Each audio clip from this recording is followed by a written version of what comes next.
नमस्कार दोस्तों, आप सभी का स्वागत है target classes with Harish sir में। इस वीडियो में हम बाल विकास एवं शिक्षा शास्त्र से संबंधित कुछ महत्वपूर्ण प्रश्न देखेंगे जो आगामी सीटेट की परीक्षा के लिए बहुत उपयोगी होंगे।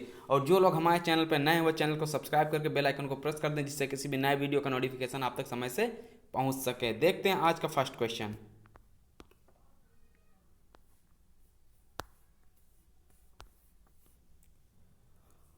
फर्स्ट क्वेश्चन दिया हुआ है, अध्यापिका ने ध्यान दिया कि पुष्पा अपने आप किसी एक समस्या का समाधान नहीं कर सकती, फिर भी वह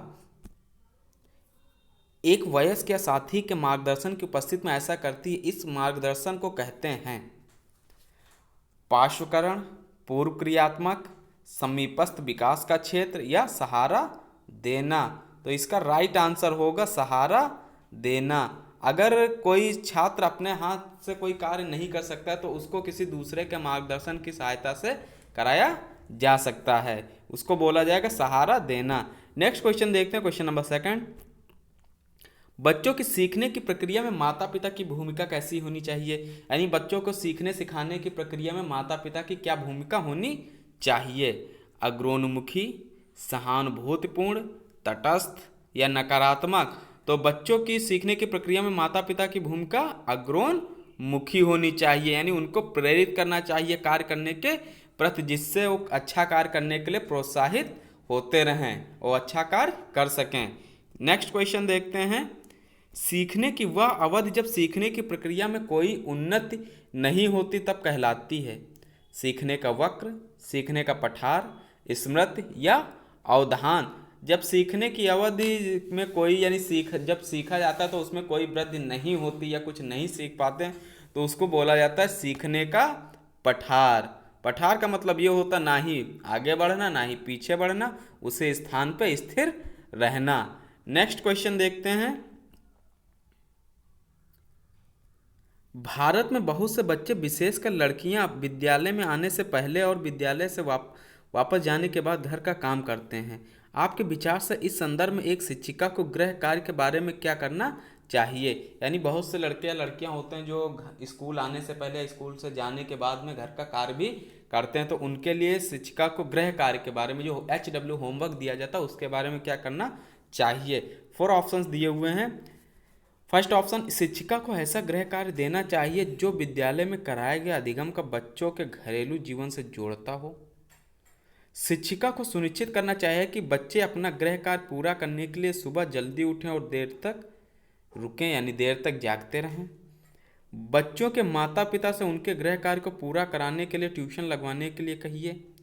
उसे उन बच्चों को कठोर दंड देना चाहिए जो अपना गृह कार्य पूरा नहीं करते। नेगेटिव पॉइंट सबसे पहले हटाएंगे।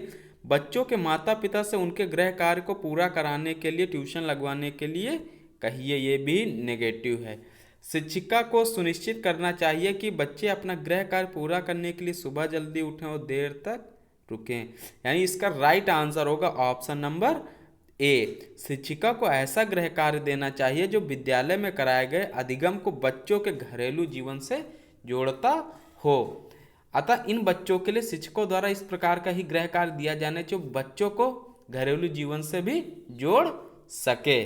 नेक्स्ट क्वेश्चन देखते हैं, क्वेश्चन नंबर 5।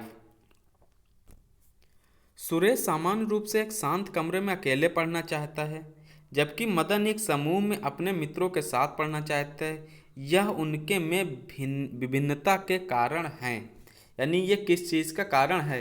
यानी कोई सुरेश नाम का बालक है, वो अकेले पढ़ना चाहता है, जबकि मदन एक समूह में बैठकर पढ़ना चाहता है। तो ये कैसी शैली है या कैसी भिन्नता है?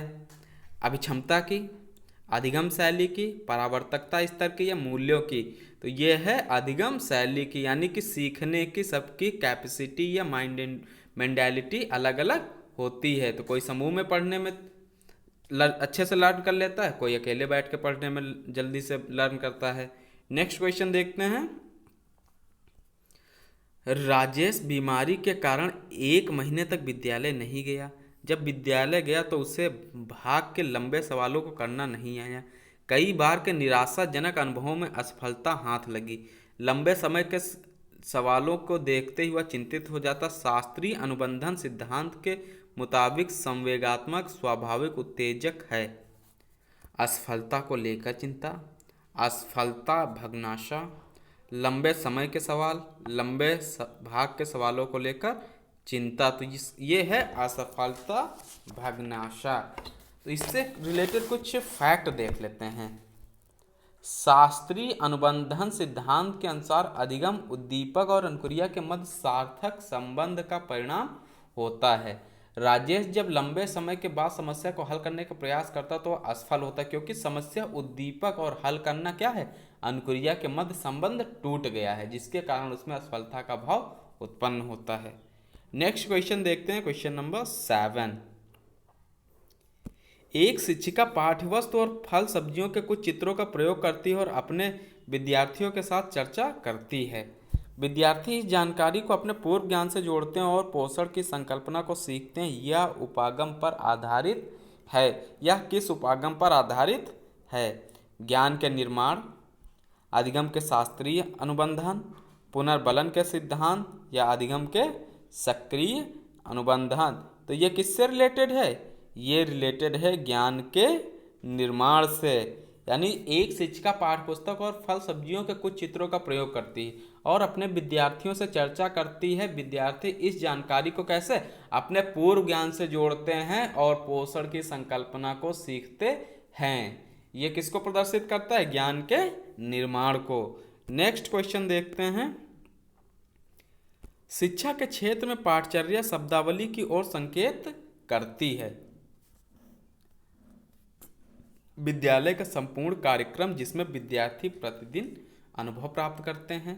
मूल्यांकन प्रक्रिया, कक्षा में प्रयुक्त की जाने वाली पाठ्य सामग्री, शिक्षण पद्धति एवं पढ़ाई जाने वाली विषय वस्तु। तो शिक्षा के क्षेत्र में पाठचर्या शब्दावली किसकी ओर संकेत करती है? विद्यालय का संपूर्ण कार्यक्रम जिसमें विद्यार्थी प्रतिदिन अनुभव प्राप्त करते हैं। इसका राइट आंसर होगा ऑप्शन ए। नेक्स्ट क्वेश्चन देखते हैं। निचली कक्षाओं में शिक्षण की खेल पद्धति मूल रूप से आधारित है। यानी जो प्राइमरी लेवल्स होते हैं उसमें शिक्षण पद्धति किससे पर आधारित है, यह बताना है। शिक्षण पद्धति के सिद्धांतों पर, विकास एवं वृद्धि के मनोवैज्ञानिक सिद्धांतों पर, शिक्षण के समाजशास्त्रीय सिद्धांतों पर, शारीरिक शिक्षा कार्यक्रमों के सिद्धांत पर। तो ये आधारित है विकास एवं वृद्धि के मनोवैज्ञानिक सिद्धांतों पर। यानी निचली कक्षाओं में शिक्षण की खेल पद्धति मूल रूप से विकास एवं वृद्धि में मनोवैज्ञानिक सिद्धांतों पर आधारित है, क्योंकि छोटे बच्चों में क्या होता है, सीखने, याद रखने और जानकारी का प्रतीक बनाने और उनकी समस्याओं को हल करने की क्षमता समान स्तर पर होती है। इसलिए निचली कक्षाओं में किस चीज़ पर बल देना चाहिए? खेल पद्धति मूल रूप से विकास एवं वृद्धि के मनोवैज्ञानिक सिद्धांतों पर आधारित है। यानी खेल पर ज़्यादा से ज़्यादा बल देना चाहिए, जिससे खेल पद्धति के द्वारा उनको सिखाया जा सके। नेक्स्ट क्वेश्चन है क्वेश्चन नंबर 10। विद्यार्थियों में प्रत्यय का निर्माण के लिए शिक्षक की शिक्षण विधि सरल से जटिल की ओर होनी चाहिए। को विद्यार्थी को व्यापक अनुभव का अवसर प्रदान करना चाहिए। को विद्यार्थी को निर्मित प्रत्ययों के अंतरण का अवसर देना चाहिए। को उपरोक्त सभी क्रियाएं करनी चाहिए। तो इसका राइट आंसर होगा विद्यार्थियों में प्रत्यय विकास का निर्माण करने के लिए शिक्षक को क्या करना चाहिए? उपरोक्त सभी क्रियाएं करनी चाहिए। तो इससे रिलेटेड कुछ पॉइंट देख लेते हैं। शिक्षण विधि सरल से जटिल की ओर होनी चाहिए। यानी सबसे पहले क्या बताना चाहिए? सबसे आसान चीज़ें बतानी चाहिए, फिर उससे थोड़ी सी कठिन, फिर उससे कठिन, फिर उससे कठिन। यानी धीरे धीरे बच्चे सीखते हैं। यानी सरल से कठिन की ओर चीज़ें होनी चाहिए। विद्यार्थियों को व्यापक अनुभव का अवसर प्रदान करना चाहिए। उनको ज़्यादा से ज़्यादा छूट देनी चाहिए कि विद्यार्थी उस वातावरण को सीख सके। यानी जो चीज़ हम पढ़ा रहे हैं उसके बारे में उनको थोड़ा छूट देनी चाहिए, जिससे विद्यार्थी उसको आसानी से सीख सकें। सख्ती नहीं करनी चाहिए। विद्यार्थियों को निर्मित प्रत्यय अंतरण का अवसर देना चाहिए। सौहार्दपूर्ण एवं लोकतांत्रिक वातावरण का निर्माण करना चाहिए। यानी कक्षा के समूह, जो कक्षा होती है उसमें सौहार्दपूर्ण और लोकतांत्रिक वातावरण का निर्माण करना चाहिए एक अध्यापक के द्वारा। समायोजन की भावना का विकास करना चाहिए। सभी विद्यार्थियों, यानी एक कक्षा जो होती पूरा प्राइमरी लेवल पे उसमें समायोजन की भावना का विकास करना चाहिए, ये शिक्षक का उत्तरदायित्व होता है।